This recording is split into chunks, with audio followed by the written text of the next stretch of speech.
Posolstvo Kráľovnej pokoja 25. februára 2024. Drahé deti, modlite sa a obnovte svoje srdcia, aby dobro, ktoré ste zasiali, prinieslo plody radosti a jednoty s Bohom. Kúkoľ zachvátil mnohé srdcia a stali sa neplodné. Preto vy, deti moje, buďte svetlo, láska a moje vystreté ruky v tomto svete, ktorý túži po Bohu, ktorý je láska. Ďakujem vám, že ste prijali moje pozvanie.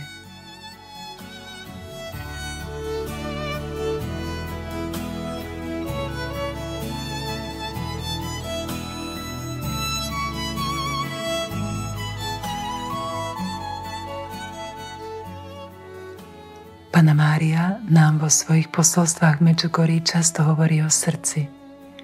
Srdce je centrom duchovnosti, ktoré sa rozvíja vďaka Márinej prítomnosti. Srdce je dôležité, vo Svetom písme sa srdce spomína 300 krát. Keď sa hovorí o srdci, myslí sa tým stred nášho života, našich pocitov a túžob.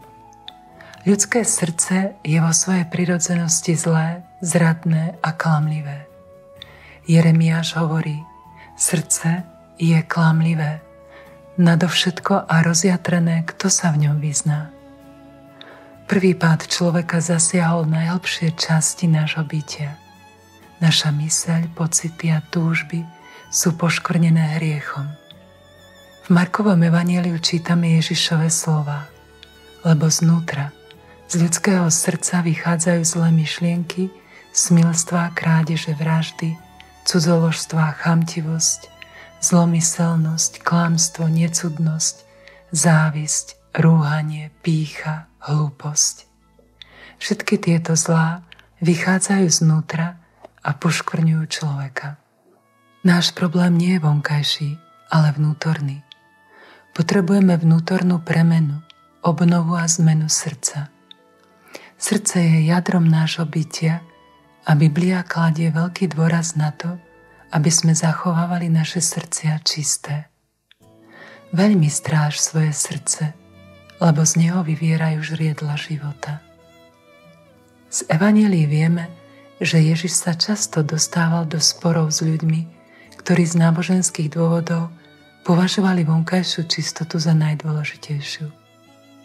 A potom im Ježiš povedal: počúvajte ma všetci a pochopte, človeka nemôže poškvrniť nič, čo vchádza doň zvonka. Ježiš nás učí, že ľudské srdce je miestom, kde sa rodia zlé myšlienky. Tie úmysly sa neskôr postupne uskutočňujú. Všetko sa najprv začína myšlienkou, potom prejde do slov, neskôr do skutkov a tak sú myšlienky viditeľné vo svete. Naše činy sa rodia v srdci. Noviny a médiá sú preplnené radami o zdravej výžive, ale žiadne médiá nehovoria o tom, aký jed vchádza do človeka cez médiá, cez zlý obsah, negatívne správy, smilstvo a pornografiu. Žiadne jedlo nás nemôže zničiť tak ako zlo, ktoré vojde do ľudského srdca. Sú ľudia, ktorí v televízii narazili na ťažké a hrozné scény a roky sa nevedia zbaviť tých obrazov, pretože zostávajú v ich vnútri a vynárajú sa im v myšlienkach v hlave a v srdci. Ak sa budeme sítiť duchovne otráveným jedlom, sami sa staneme otrávenými a svojim obsahom srdca nakazíme aj ostatných. Panne Márii ako matke záleží na našich srdciach. Chce, aby boli čisté a schopné vzťahu s Bohom. Je nemožné mať dobrý vzťah s Bohom, ak je naše srdce otrávené a nečisté. Naše srdce je stvorené pre lásku. Naše srdce bude nasledovať ideál Boha, milosť a lásku. Ak sa očistí a obnoví, aby mohlo prijať čistotu Božej lásky. Panna Mária, Ty, ktorá si mala čisté a nepoškvrnené srdce, vypros nám u svojho Syna čistotu a obnovu našich srdc, ktoré nie sú vždy čisté. Chceme zveriť Pánovi svoje cesty a všetky svoje starosti.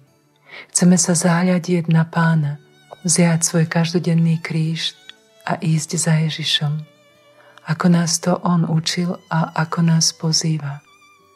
Panna Mária, Tebe zverujeme svoje srdcia a zvlášť tie, ktoré sú ranené, zatvorené a tvrdé. Nech z Božej milosti odpustíme svojim blížnym a sebe, ako nám s ľútostivým srdcom odpustil Boh. Pokorným srdcom sa chceme modliť aj za všetkých tých, ktorým sme ostali dlžní, ktorých sme ranili a vzdialili od Boha.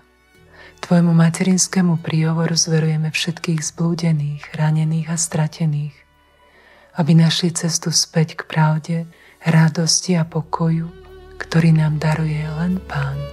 Amen.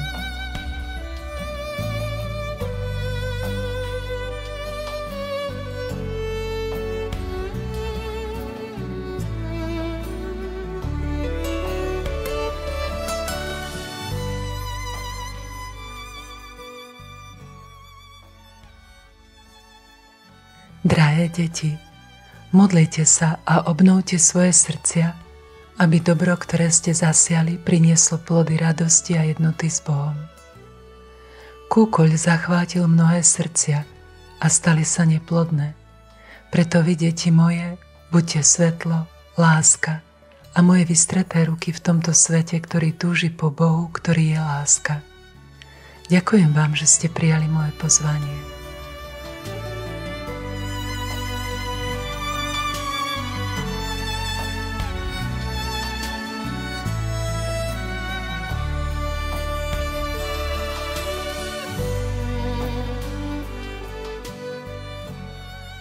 Každým posolstvom nás nebeská Matka vedie k Ježišovi. Tým dnešným nás privádza k Ježišovým podobenstvám o rozsievačovi poli i o kúkoli. Čo zasejeme, budeme žať, učí nás Sväté písmo, príroda aj život. My sme v úlohe rozsievača. My si vyberáme, či zasejeme dobro alebo zlo. Dobré semeno je Božie slovo, učí nás Ježiš. Preto je jedno z hlavných Márijných posolstiev úloha každý deň rozjímať evanjelium. V modlitbe s Božím slovom sa odohráva hlboká obnova srdca. To je naša odpoveď na volanie cirkvi v milostivom pôstnom období. Obráťte sa a verte evanjeliu. Modlitba s srdcom je vždy obnova zmýšľania, stretnutie sa s Bohom, ktorý je absolútne dobro. Všetko, čo Boh stvoril a robí, je dobré, iba dobré. S kým sme, takými sa staneme. Po úprimnej modlitbe stávame sa dobrými.